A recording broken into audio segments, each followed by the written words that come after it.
پھر اسی طرح شوہر کو بیوی کے لیے بہترین ہونا چاہیے. حسن بصری کہتے ہیں کہ اللہ کے نزدیک پسندیدہ بندے وہ ہیں جو سب سے زیادہ اپنے اہل و عیال یعنی اپنی بیوی کو فائدہ پہنچانے والے ہیں.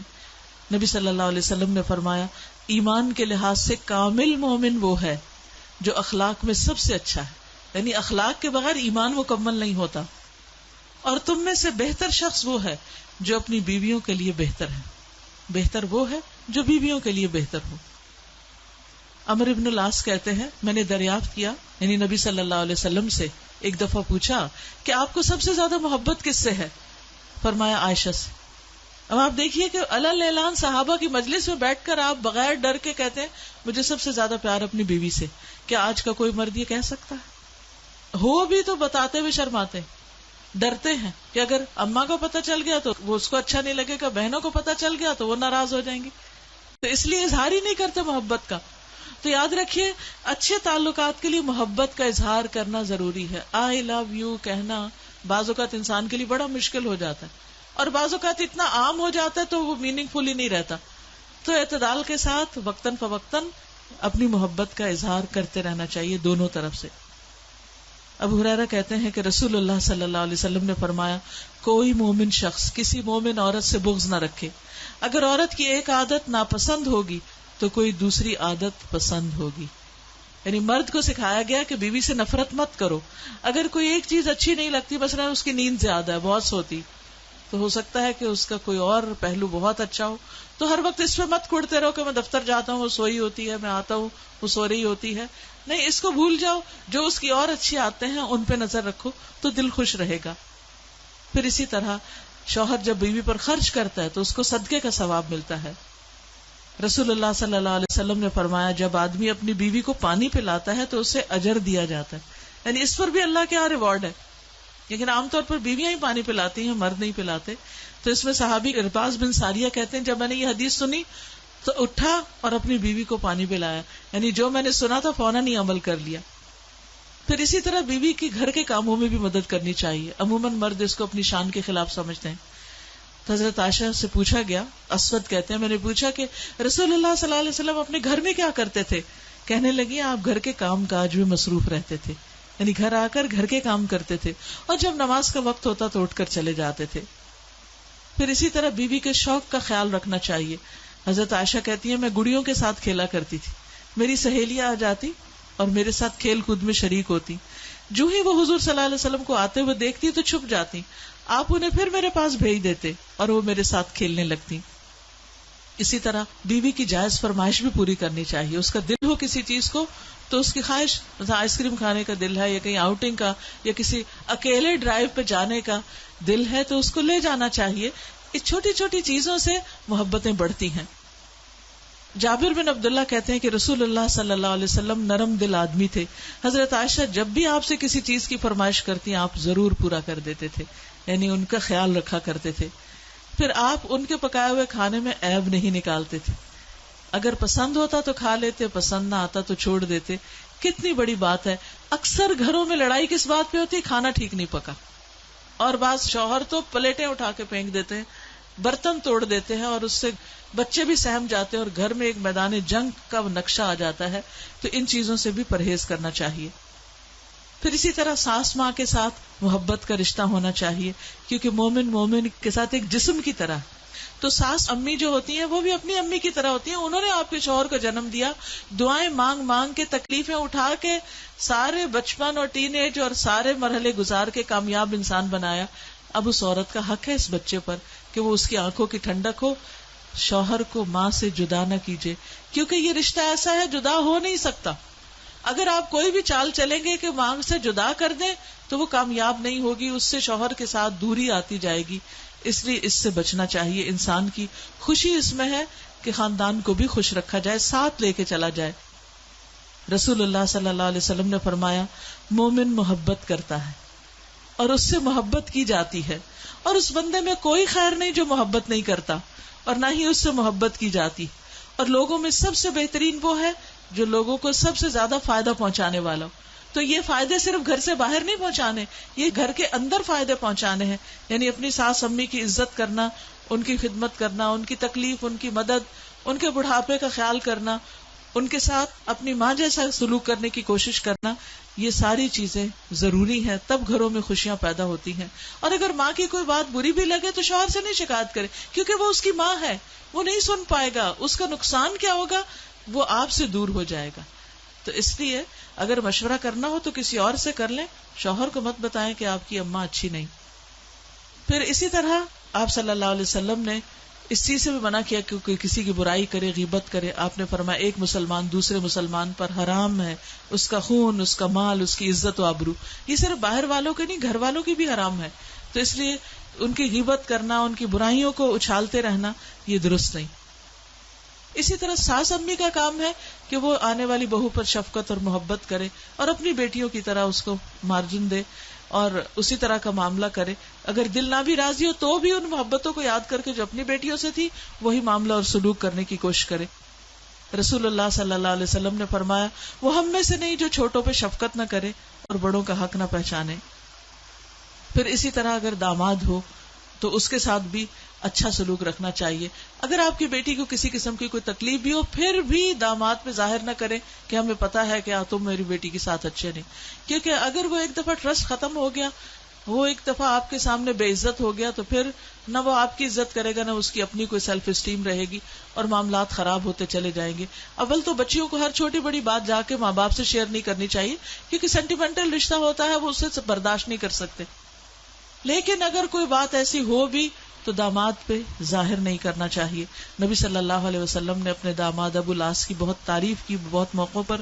آپ نے فرمایا کہ اس نے مجھ سے بات کی تو سچی کی، وعدہ کیا تو پورا کیا. اسی طرح پیار سے بلانا چاہیے بہو کو بھی داماد کو بھی.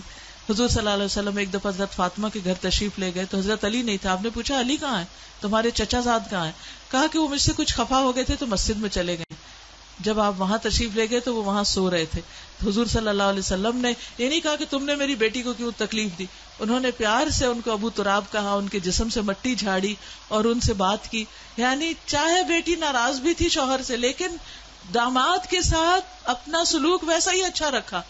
بیٹی کی وجہ سے داماد سے سلوک برا نہیں کیا. اکثر لوگ اس بات پر آ کر اڑ جاتے ہیں، یعنی بازو کا ڈائریکٹ کوئی آپ کا برا نہیں ہوتا ایک دوسرے کے ساتھ، لیکن دوسروں کی وجہ سے آپ ایک ضد پال لیتے ہیں، تو اس سے بھی بچنا چاہیے. پھر اسی طرح حضرت عمرو بن العاص جو تھے وہ اپنے بیٹے عبداللہ بن عمرو ان کی بیوی کا بہت خیال رکھتے تھے، یعنی بہو کا خیال رکھا کرتے تھے. جب وہ دیکھتے کہ دونوں شوہر بیوی میں کوئی بات نہیں ہوتی تو جا کے اپنے بیٹے کو پوچھتے کہ تم کتنے روزے رکھتے ہو اور کتنی نمازیں پڑھتے ہو اور کتنے تم قرآن پڑھتے ہو. جب انہوں نے اپنی روٹین بتائی تو ناراض ہوئے. تو کہاں ہے ایسے سسر کہ جو اپنے بیٹے سے زیادہ اپنی بہو کی کیئر کرنے والے ہوں کہ ان کو کوئی تکلیف نہ پہنچے. پھر اسی طرح یہ کہ بچوں کو ہمیشہ دعائیں دیتے رہنا چاہیے، ان کی برکت کی، خیر و عافیت کی، بھلائی کی دعائیں. پھر اسی طرح یہ ہے کہ خاندان میں جو اور رشتے دار ہیں ان کے ساتھ اچھا لین دین.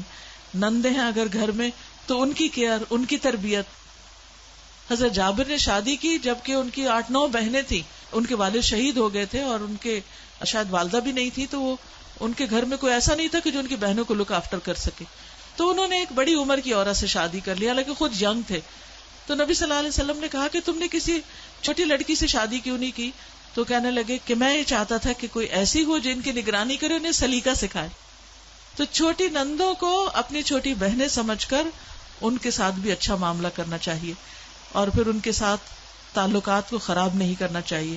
پھر اسی طرح دیور کے ساتھ تعلق ہو مگر بہت فری تعلق نہ ہو، کیونکہ نبی صلی اللہ علیہ وسلم نے فرمایا الحم والموت، کہ یہ تو ہلاکت کا باعث ہے. کیونکہ بعض اوقات ہسبینڈ جو ہے وہ انسیکیور ہو جاتے ہیں جب ان کے بھائیوں کے ساتھ ہنسی مذاق زیادہ ہو رہا ہوتا ہے اور ہسبینڈ کے ساتھ موڈ آف ہوتا ہے.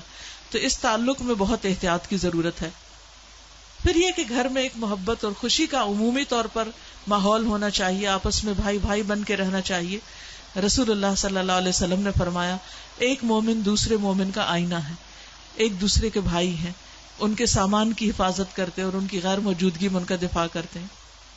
پھر تحفے تحائف کا خیال رکھنا چاہیے. نبی صلی اللہ علیہ وسلم جب کوئی بکری وغیرہ ذبح کرتے تھے حضرت خدیجہ کی سہیلیوں کو بھی بھیجتے تھے. تو آپ دیکھیے کہ شوہر کو بیوی اور بیوی کے جو رشتہ دار ہیں ان پر بھی کچھ نہ کچھ خرچ کرنا چاہیے اور ان کی بھی کیئر کرنی چاہیے، ان کے ساتھ احسان کا رویہ اختیار کرنا چاہیے، چاہے بعض اوقات اپنی مرضی اور مزاج کے خلاف بھی کیوں نہ ہو۔ ابو عبداللہ جدلی کہتے ہیں، میں نے حضرت عائشہ سے حضور صلی اللہ علیہ وسلم کے اخلاق کے بارے میں پوچھا، آپ نے فرمایا آپ تانے نہیں دیتے تھے، تانے نہیں دیتے۔ آج آپ دیکھیے بہت سے دل پھٹتے صرف تانے دینے سے، تمہیں کوئی عقل نہیں، تم کیا لے کر آئی ہو، تم کیا کرتی ہو، تمہیں تو چلنا نہیں آتا، تمہیں تو کھانا نہیں آتا، تمہیں تو یہ نہیں آتا اور وہ نہیں۔ یہ ساری تانوں کی باتیں جو ہے وہ تعلقات کو خراب کرتی۔ پھر اسی طرح یہ کہ کوئی ناگوار چیز ہو تو صبر کرنا چاہیے۔ نبی صلی اللہ علیہ وسلم بازاروں میں چیخنے والے نہیں تھے، برائی کا بدلہ برائی سے نہیں دیتے تھے، بلکہ معاف کر دیتے اور درگزر فرماتے تھے۔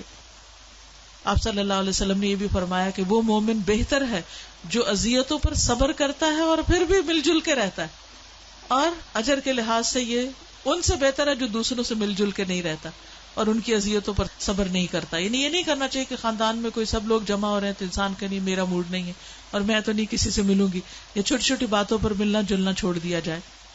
پھر آپس میں ایک دوسرے کے ساتھ چیزیں بھی شیئر کرنی چاہیے اور ایک دوسرے کے مال کی عزت کی حفاظت کرنی چاہیے، ایک دوسرے کے ساتھ نیکی کے کاموں میں تعاون کرنا چاہیے، بدگمانی سے بچنا چاہیے، غیبت سے بچنا چاہیے، دوسروں میں عیب تلاش نہیں کرنے چاہیے اور ان عیبوں کو دوسروں کے ساتھ ڈسکس نہیں کرنا چاہیے۔ اور پھر آخر میں سب سے بڑی بات یہ کہ ان رشتوں کی خوشحالی کے لیے اللہ سے مدد مانگنی چاہیے کہ اللہ المستعان، اللہ ہی مددگار ہے اور اللہ ہی صبر عطا کرتا ہے اور اللہ پر ہی بھروسہ ہونا چاہیے۔ جب پریشانی کوئی آئے، ایسا نہیں کہ رشتے بہت آسان ہیں نبھانے، مشکلیں بھی آتی ہیں، تو کسی انسان سے ذکر کرنے سے پہلے اللہ تعالیٰ سے کرنا چاہیے، اللہ اللہ ربی لا اشرک بہ شیئا، اللہ میرا رب ہے، میں اس کے ساتھ کسی کو شریک نہیں ٹھہراتی۔ پھر اسی طرح اگر کوئی سستی ہو رہی ہو، غم ہو، غصہ ہو، دل پریشان ہو، اللہم انی اعوذ بک من الہم والحزن والعجز والکسل والبخل والجبن ودلع الدین وغلبۃ الرجال، اے اللہ میں تیری پناہ مانگتا ہوں غم، عاجزی، سستی، بخل، بزدلی، قرض داری کے بوجھ اور ظالم کے غلبے سے۔ پھر گھریلو معاملات کی اصلاح کی دعا بھی ہے، اللہم اصلح لی دینی الذی هو عصمت امری واصلح لی دنیای التی فیہا معاشی، اللہ میری دنیا کے امور ٹھیک کر دے جس میں میں رہتا ہوں۔ تو یہ دعائیں اللہ تعالیٰ سے خوب خوب مانگنی چاہیے۔ پھر اپنے نفس کے شر سے بھی بچنا چاہیے، کیونکہ بعض اوقات نفس انسان کو برائی پر اکساتا ہے، تو ان النفس لامارۃ بالسوء، یہ نہیں کہ ہمیشہ دوسرے کی غلطی ہوتی ہے، بعض اوقات وی آر ایٹ فالٹ، ہماری غلطی بھی ہوتی ہے لیکن ہم اس کو مانتے نہیں۔ تو یہ کہنا کہ آئی واز رانگ، یہ بہت بڑی بہادری کی بات ہوتی ہے، اور جو انسان اپنی غلطی کو مان لے وہی کامیاب ہونے والا ہے۔ پھر اسی طرح انسان کو اپنے سماعت، اپنے دل، اپنی زبان اور ان سب چیزوں کے شر سے محفوظ رکھنے کی دعا کرنی چاہیے، اور سب سے بڑی بات یہ کہ زبان کو درست رکھنے کی دعا کرنی چاہیے کہ اللہم ثبت لسانی، اللہ میری زبان کو ثابت قدم رکھ، واہد قلبی، اور میرے دل کو ہدایت کر، کیونکہ اللہ سبحانہ وتعالی ہی ہے جو ہمارے دلوں اور زبانوں کی اصلاح کر سکتا ہے، کیونکہ بعضوں کا شیطان اتنا شدید حملہ آور ہوتا ہے کہ سالوں کا بنا بنایا اخلاق اور تعلقات تھوڑی دیر میں خراب ہو جاتے۔ پچھلے دنوں مجھے کسی نے فون کیا کہ 3 دن کے اندر ان کے بچے کے سسرال والے جو تھے وہ رشتہ توڑنے پر آ گئے، حالانکہ سالوں کا تعلق اور بڑی محبتوں کا تعلق، اور رشتہ طے ہونے کے بعد، نکاح ہونے کے بعد بھی بڑی محبت کا تعلق، اور بات کہاں سے شروع ہوئی؟ چھوٹی سی بات سے ایک دوسرے کی بات ناگوار ہو گئی، ایک دوسرے کی بات بری لگی، اور وہ غصہ تھوڑا سا اور بڑا تو آوازیں بلند ہو گئی، آوازیں بلند ہوئی تو تھوڑی سی تلخی آ گئی کلام میں، وہ تلخی ایسی دلوں کو جا کے لگی کہ بات یہاں تک آ پہنچی کہ بس ہماری تمہاری ختم۔ تو شیطان جو ہے وہ ہر وقت رکھنے ڈالتا ہے۔ قرآن مجید میں اللہ تعالیٰ فرماتے ہیں قل لعبادی یقولوا التی ہی احسن، میرے بندوں سے کہہ دو بات وہ کریں جو خوبصورت ہو، انتہائی اچھی ہو۔ ان الشیطان ینزغ بینکم، شیطان تمہارے درمیان فساد ڈلواتا ہے۔ تو غصے کے موقع پر بھی بس اپنے والیوم کو کنٹرول کرنا ہے۔ دوسرے کو اگر ڈانٹ ڈپٹ کرنی بھی ہے تو سرگوشی میں بھی کر سکتے ہیں، اس کے لیے چیخنا چلانا درست نہیں، تاکہ ایسا نہ ہو کہ اس شور سے دوسرے کا دل ٹوٹ جائے جس کی کرچیاں دوبارہ چننا مشکل ہو جائے۔ تو اللہ تعالیٰ سے دعا ہے کہ وہ ہمارے گھروں کو خوشحالی کا نمونہ بنائے۔ تو آخر میں دعا کر لیتے ہیں، سبحان اللہ والحمد للہ ولا الہ الا اللہ واللہ اکبر ولا حول ولا قوة إلا بالله العلي العظيم. اللهم صل على محمد وعلى آل محمد كما صليت على إبراهيم وعلى آل إبراهيم إنك حميد مجيد. اللهم بارك على محمد وعلى آل محمد كما باركت على إبراهيم وعلى آل إبراهيم إنك حميد مجيد. ربنا آتنا في الدنيا حسنة وفي الآخرة حسنة وقنا عذاب النار. ربنا لا تزغ قلوبنا بعد إذ هديتنا وهب لنا من لدنك رحمة إنك أنت الوهاب. ربنا هب لنا من أزواجنا وذرياتنا قرة أعين واجعلنا للمتقين إماما. یا حی یا قیوم برحمتک نستغیث. یا رب العالمین ہم سب تیری رحمت کی فریاد کرتے ہیں. اللہ تو ہمارے گھرانوں میں خوشیاں پیدا کر دے. اللہ ان بچوں کے درمیان باہم بہترین محبت پیدا کر دے. ان کا درمیان ایسا تعلق پیدا کر دے جو کبھی ختم ہونے والا نہ ہو، اور ان کے درمیان آپس کی بہترین موافقت پیدا کر دے، دونوں بچوں کے درمیان بھی اور دونوں خاندانوں کے درمیان بھی. یا اللہ ان کو بہترین صالح اولاد عطا فرمانا، اور یہ اپنے والدین کے لیے صدقہ جاریہ ہوں. یا رب العالمین اس گھر میں خیر اور بھلائی اور نیکی کو ان کی نسلوں میں بھی جاری کر دینا. جس نیکی کے کام کا آغاز انہوں نے کیا ہے اس خیر اور بھلائی کو ہمیشہ کے لیے جاری رکھنا. یا رب العالمین جتنی بھی بہنیں آئی ہیں ان کے دلوں میں جو دعائیں اور نیک تمنائیں ہیں ان کو پورا فرما. اللہ سب کے گھروں میں خوشیاں پیدا فرما. اللہ ہمیں ایمان عطا کر. اللہ تو ہمیں تقوی عطا کر، ہمیں بہترین اخلاق عطا کر، ہمیں ایک دوسرے کی کیئر کرنے والا بنا. اللہ تو ہماری نگاہوں کی حفاظت کر، ہمارے کانوں کی حفاظت فرما، ہمارے دل کی حفاظت فرما. یا رب العالمین تو ہماری زبانوں کی حفاظت فرما. اللہ ہم اپنی زبان سے وہی بولیں جو تجھے پسند ہو. یا رب العالمین ہمیں صابر اور شاکر بنا. یا اللہ نعمتوں پر شکر ادا کرنے والا اور دوسروں کی تکلیفوں اور اذیتوں پر صبر کرنے والا. یا رب العالمین تو ہمیں اعلیٰ ترین اخلاق عطا فرما اور اعلیٰ ترین جنت الفردوس عطا فرما. یا رب العالمین ہمارے دلوں کو باہم جوڑ دے. اللہ جن گھروں میں آپس میں فتنہ فساد ہے، ایک دوسرے سے جدائیاں اور تلخیاں ہیں، ان کو دور فرما دے. یا اللہ محبتوں کو عام کر دے، باہم رحمت اور محبت اور شفقت کو عام کر دے. یا رب العالمین کو رزق حلال عطا فرما. یا اللہ جو بھی اپنے بچوں کے لیے بہترین رزق کے لیے ضرورت مند ہیں، خواہش مند ہیں، ان کی ضروریات پوری فرما. یا اللہ ہم سب کو رزق حلال عطا فرما. تو حرام سے بچا، ہر طرح کے حرام سے محفوظ رکھ. یا رب العالمین تو اس گھر پر اپنی خیر و برکت نازل فرما. اللہ دین و دنیا کی بھلائیاں نصیب فرما اور تمام آنے والوں کا آنا قبول فرما. اور جو کچھ ہم نے پڑھا ہے ہمیں اس پر عمل کرنے والا بنا، اور اس کلام کو، اس ایمان کو ہمارے دلوں کی رونق اور زینت بنا دے. ہمیں اس پر عمل کرنے والا بنا دے اور اس عمل کو ہمارے لیے آسان فرما دے. یا اللہ آج کی اس محفل میں جو بھی انہوں نے محنت کی ہے اور جو کچھ بھی مال جان لگایا ہے اس کا انہیں بہترین اجر عطا فرما. ربنا تقبل منا. اللہ سب بیماریوں کو دور کر دے، سب ذہنی پریشانیوں کو دور کر دے. اللہ ہمارے ملک کے حالات درست کر دے. اللہ ہمیں اچھے لیڈر عطا فرما، با اخلاق جو ایک دوسرے کا احترام کرنے والے ہوں. یا اللہ جو ایک دوسرے کی قدر کرنے والے ہوں اور امانت دار ہوں.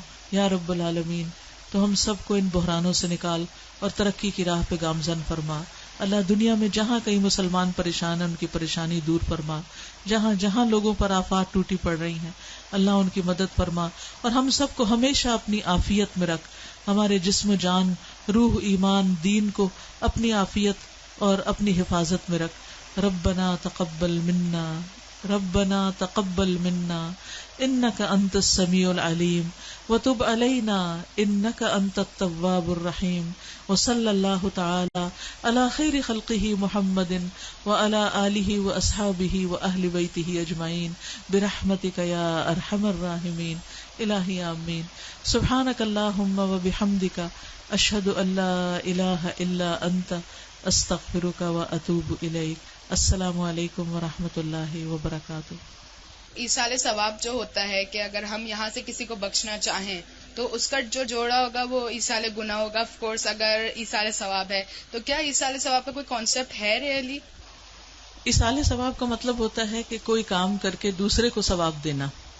تو اس میں انسان جب کسی کی طرف سے صدقہ کرتا ہے تو وہ صدقہ اس تک اس کا اجر پہنچتا ہے. دعا کرتا ہے, دعا میں ایک ایفرٹ لگتی, وہ دعا اس کو پہنچتی. اگر کسی کا روزہ رہتا ہے اور وہ روزہ اس کی طرف سے رکھتا ہے, یعنی کہ اس کا جو منت کے روزے کسی کے رہتے تھے تو وہ قضا اس کی پوری ہو جاتی. تو ایصال ثواب تو اپنی جگہ پر ہے, لیکن ایصال گناہ نہیں ہے. یعنی چیزیں جو جوڑا میں ہیں بعض اوقات وہ ایک دوسرے کے ساتھ میچ کرتے ہیں, بعض اوقات ایک دوسرے کا اپوزٹ ہوتی ہیں. جیسے دن اور رات ایک دوسرے کے اپوزٹ ہے, تو اس طرح ایصال ثواب کے ساتھ ایصال گناہ جو ہے وہ اس کا اپوزٹ ہے. یعنی اگر میں جھوٹ بولوں نعوذ باللہ اور کہوں کہ اس کا گناہ جو ہے وہ فلانے کو مل جائے, تو یہ نہیں ہو سکتا. جو غلط بیانی کرے گا اسی پہ پڑے گا, کیونکہ قرآن مجید میں آتا ہے وَأَلَّيْسَ لِلْإِنسَانِ إِلَّا مَا سَعَىٰ, کہ انسان کے لیے وہی کچھ ہے جس کی اس نے کوشش کی. اور لا تزر وازرۃ وزر اخرى, کوئی کسی کا بوجھ نہیں اٹھائے گا. اور وزر کہتے ہیں گناہوں کے بوجھ کو. تو ہمیں خاص طور پر اپنے والدین کے لیے دعائیں بھی کرنی چاہیے, ان کی طرف سے صدقہ خیرات کرنا چاہیے. ایک صحابی آپ کے پاس آئے, کہنے لگے کہ افتلتت امی, میری ماں اچانک فوت ہو گئی, تو اگر میں ان کی طرف سے کوئی صدقہ کروں تو انہیں ثواب پہنچے گا؟ تو آپ نے فرمایا ہاں, تم اپنی ماں کی طرف سے پانی کا انتظام کرو. ایک اور شخص نے اسی طرح کہا کہ میری ماں صدقہ کرنا پسند کرتی تھی.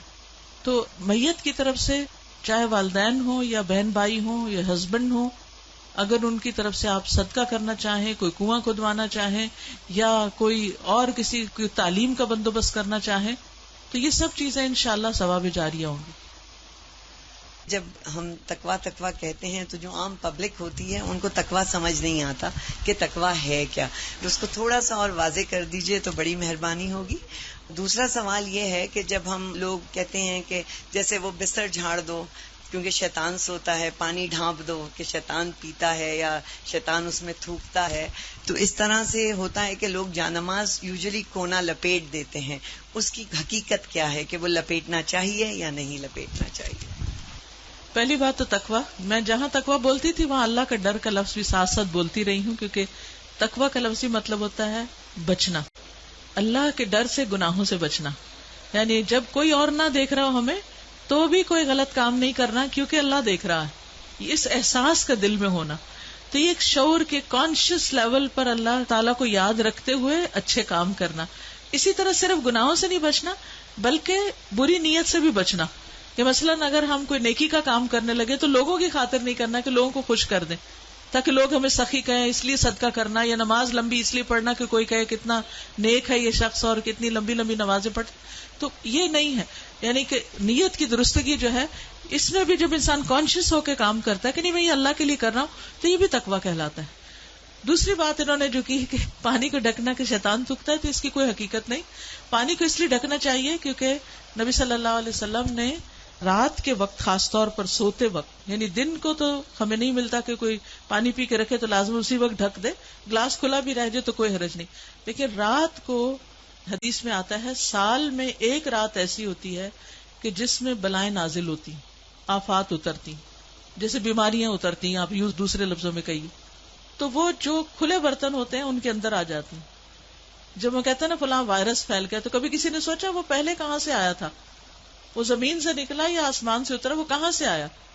تو یہی سمجھ میں آتا ہے کہ ایسی جو آفات نازل, جیسے نبی صلی اللہ علیہ وسلم نے اپنی زندگی میں بھی کئی دفعہ فرمایا کہ آج بہت سختی اتری ہے, فتنے اتریں گے جیسے سیاہ رات میں بارش اترتی ہے, یعنی اس طرح بارش کے قطروں کی طرح میں فتنے اترتے ہوئے دیکھ رہا ہوں.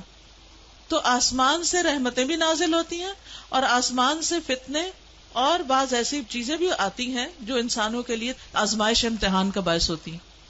تو رات کے وقت خصوصی طور پر سارے برتن ڈھانک دینے چاہیے, چاہے کپڑے سے ڈھانکیں چاہے ان کے لڈ اوپر رکھ دیں. آپ نے یہاں تک فرمایا کہ اگر برتن کے اوپر نہیں کوئی ڈھانکنے کی چیز تو کوئی اسٹک سی آڑی کر کے رکھ دیں, یعنی فل اوپن نہیں ہو بلکہ کوئی چیز بھی, جیسے تار رکھ دی, کوئی پین رکھ دیا, کوئی لکڑی, کوئی مسواک, کوئی بھی چیز اوپر رکھ دیں. اور اگر خدا نہ خواستہ کھلے رہ گئے ہیں برتن تو صبح پھر اچھی طرح مانج دھو کے ان کو اللہ کا نام لے کے پھر استعمال کریں. اسی طرح یہ جو جانماز کا کونا لپیٹنے کی بات ہے تو اس کی کوئی حقیقت نہیں ہے. کئی لوگ کہتے ہیں شیطان نماز پڑھتا ہے، تو میرے والد کہتے تھے اس سے اچھی کیا بات ہے کہ وہ نماز پڑھنے لگے، اس نے تو سجدے سے انکار کیا تھا. تو اس کی کوئی حقیقت نہیں ہے. یہ الگ بات ہے کہ آپ نے اکثر دیکھا ہوگا کہ اگر آپ جائے نماز بچھا کے رکھ چھوڑتے ہیں تو بچے جوتے لے کے آ کے چڑھ جاتے ہیں ان پر، یا یہ کہ بعض اوقات آپ کو اس راستے سے گزرنا ہوتا ہے تو آپ سجدے والی جگہ پر پاؤں رکھ رہے ہوتے ہیں، تو اس سے کیا ہے کہ پاؤں کے جو جرمز ہیں وہ سجدے کی جگہ پہ جا لگے، اور جب آپ نماز کے لیے سجدہ سر رکھتے ہیں اپنا تو وہ آپ کے منہ کو چمٹ گئے اور یا ہاتھوں کو چمٹ گئے. اب وہ ہاتھوں کے ساتھ آپ نے کچھ کھا لیا تو جرمز اندر چلے گئے. تو یہ چیزیں جو ہے یہ ایک بیسک ہائیجین کا کانسیپٹ جو اگر انسان کے اندر ہو تو اس وجہ سے بھی یہ چیزیں نہیں کرنی چاہیے. بعض لوگ قرآن نہیں کھلا چھوڑتے، شیطان پڑھتا ہے، تو ایسا کچھ نہیں ہے. لیکن ہاں یہ قرآن مجید کے ادب کے خلاف ہے کہ وہ پڑھنے کی کتاب ہے اور ہم اسے پڑھنے کی بجائے ایسے ہی کھول کے اس سے غافل ہو جائیں، یعنی اس کی کیئر نہ کرنے والی بات ہے. تو اس لیے ہم جب پڑھتے ہیں تو کھولتے ہیں، جب پڑھ چکتے ہیں تو اس کو ادب احترام سے ڈھانک کے بند کر کے اپنی جگہ پر رکھ دیتے ہیں. کیونکہ کھلا چھوڑ دیں تو بعض اوقات کیا ہوتا ہے کہ بچے جو ہیں وہ آ کے اس کے اوپر کوئی لکیریں پھیر دیتا ہے، کوئی کاغذ پھاڑ دیتا ہے، کوئی اٹھا کے بچہ چل پڑتا ہے. میں نے کئی گھرانوں میں دیکھا ہے کہ ماں نے قرآن کھلا چھوڑا، بچہ آیا، اس نے اٹھایا، وہ جا کے گرا دیا. تو اس وجہ سے یہ چیزیں جو ہیں ان کی احتیاط برتنی چاہیے. ٹھیک ہے استاذہ، مجھے عشاء کی نماز کے بارے میں پوچھنا تھا کہ میں نے پڑھا تھا کہ وہ تاخیر کر کے پڑھنے کا زیادہ ثواب ہے، تو اس کا ٹائم پوچھنا تھا، اور یہ بھی ہے کہ اگر سو جائیں تو میں نے سنا کہ وہ قضا ہو جاتی ہے، تو اس کا پلیز ایکسپلین کریں، جزاک اللہ. آدھی رات تک ہوتا ہے عشاء کا وقت، جیسے 12 بجے رات تک. عموماً ہمارے ہاں 6 بجے جیسے سورج غروب ہوتا ہے، 6 بجے نکلتا ہے، 6 بجے غروب ہوتا ہے، تو آدھی رات جو ہے وہ 12 بجے کے قریب ہو جاتی. تو سونے سے قضا نہیں ہوتی، عشاء سے پہلے سونا منع ہے. تاخیر کا مطلب یہ ہے کہ 12 سے پہلے پڑھ لینا، 12 کے بعد آپ پڑھیں گے تو قضا پڑھیں گے. پھر مجھے سوال آپ سے یہ کرنا ہے کہ آپ جیسے جانتے ہیں سب کہ ہمارے جو معاشرے میں جو فتنہ ہے، خاص طور پہ اب ہم تو اس ایج سے نکل آئے ہیں، اللہ تعالیٰ کی طرف سے جو ہے تھوڑا بہت دین کی بھی سمجھ آ گئی ہے، مگر ہمارے جو بچے ہیں شاید جس وقت ہم نے ان کو اسکولوں میں ڈالا یا جو سوشل میڈیا کا پریشر ہے ایوری تھنگ، تو آپ آج کل کی یوتھ کے لیے کیا ایڈوائس دے سکتے ہیں ہم پیرنٹس کو کہ ہم ان کو دیکھیں ہماری جنت کیا جنت ہوگی جہاں ہمارے بچے نہ ہوں. بہت مشکل ہے کیونکہ آپ دیکھ رہے ہیں ہر طرف سے media is playing such an important and such a difficult role کہ ہم پیرنٹس کے لیے اس چیز کو سنبھالنا بہت مشکل ہو گیا ہے. اینڈ پیئر پریشر بھی ہے اینڈ آل آف دیٹ. اور میں ایک واٹس ایپ پہ میسج مجھے ملا کہ what will happen to my children when I die, but سوچنے والی بات یہ ہے کہ what will happen to my children when they die. So اگر آپ کوئی ایڈوائس دے سکتی ہیں اس سلسلے میں تو بہت موضوع رہے گی.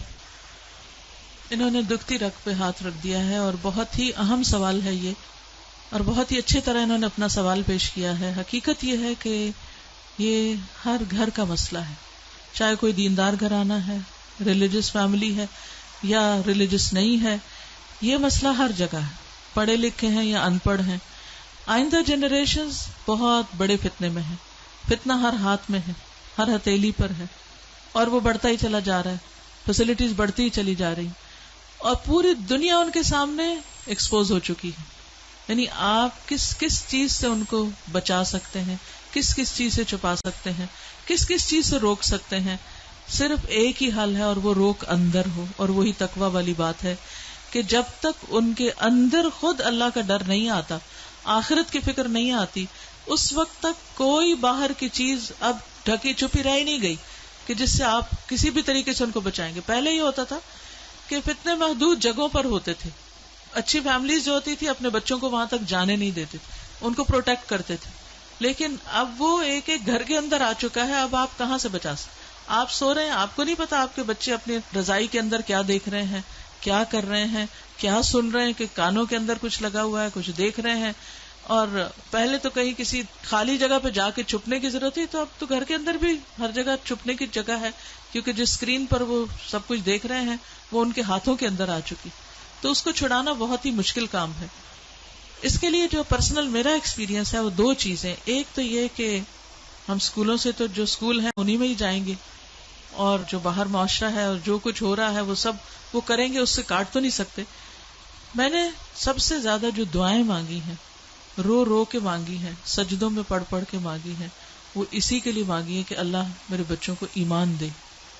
یہ صرف پچھلے 5 سال میں جتنی چینجز آئی ہیں وہ اس سے پہلے شاید کئی 100 سال میں نہیں آئی تھی، اور اتنا شدید پریشر تھا. اور پھر دوسرا کیا کیا، یعنی اللہ تعالیٰ سے خود ہی مانگا. دوسرا یہ کہ ہر تھوڑے عرصے کے بعد عمرہ، اللہ کے گھر چلو، کیونکہ اللہ کے گھر کا جو جلال ہے، اور اللہ تعالیٰ اگر انسان کو کہیں سب سے زیادہ محسوس ہو سکتے ہیں تو وہ بہت جگہ ہے.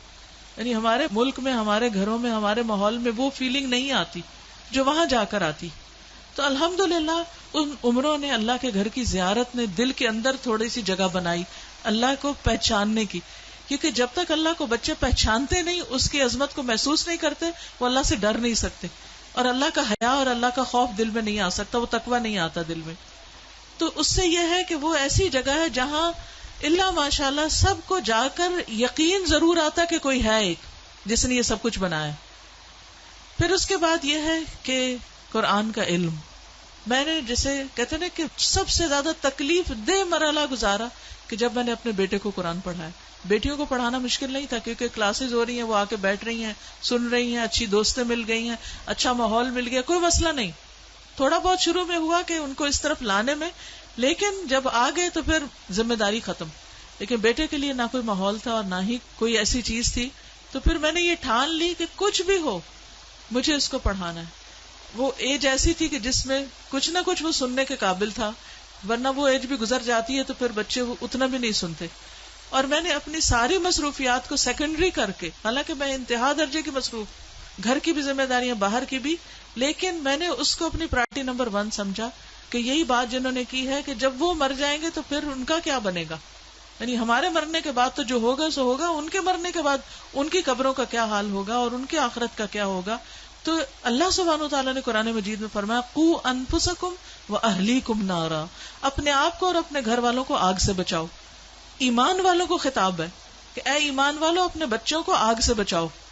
تو اگر ساری دنیا کو بچانے کی فکر کر رہے ہیں تو اپنے بچے کو کیسے نہیں بچائیں گے.